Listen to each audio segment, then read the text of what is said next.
बेईमानों की छाती में हमने भगवा झंडा गाड़ा है।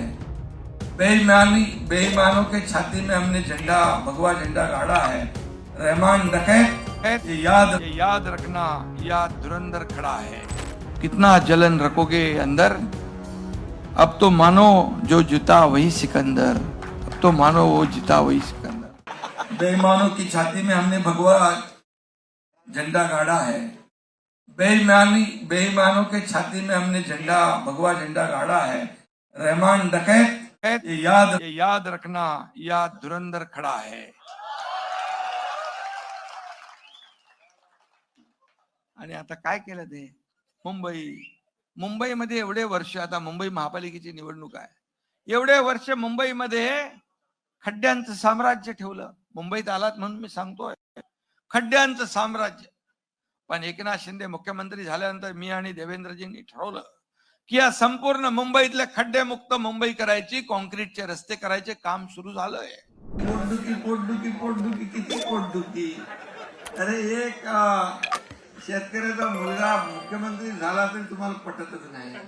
घटनाबाह्य त्याचं पद जाणार, मुख्यमंत्री जाणार, सरकार पडणार। अरे 2.5 वर्ष पायाला भिंगरी लावून एकनाथ शिंदेने काम केलं।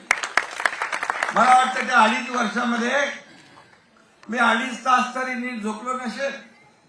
मला लोक विचारतात कधी झोपता कधी उठता, मी म्हणलं मी झोपायला नाही, लोकांच्या झोपा उडवायला आलो।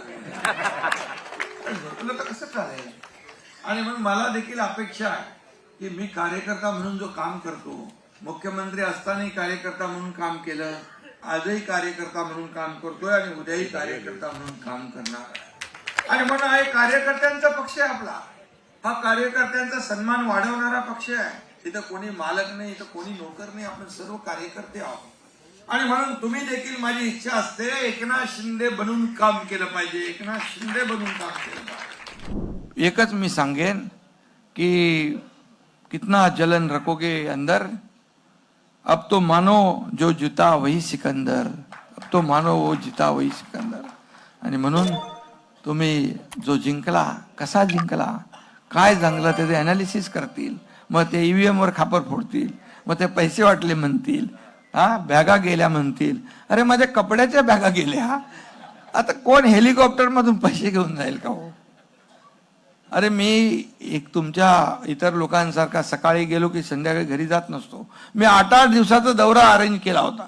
मग माझ्या हेलिकॉप्टरमध्ये, विमानामध्ये कपड्यांच्या बॅगच असतील ना, त्याच्यावरही टीका केली, पण मी त्या टीकेला उत्तर दिलं नाही, लोकांनी उत्तर दिलं। आणि म्हणून कामाकडे लक्ष द्या। तुम्हाला मी एवढंच सांगतो, तुम्ही कार्यकर्ते शिवसेनेचे कार्यकर्ते आहात आणि म्हणून बाळासाहेबांचा विचार आपल्याला घराघरात पोहोचवायचा, हे काम आपल्याला करायचं आहे।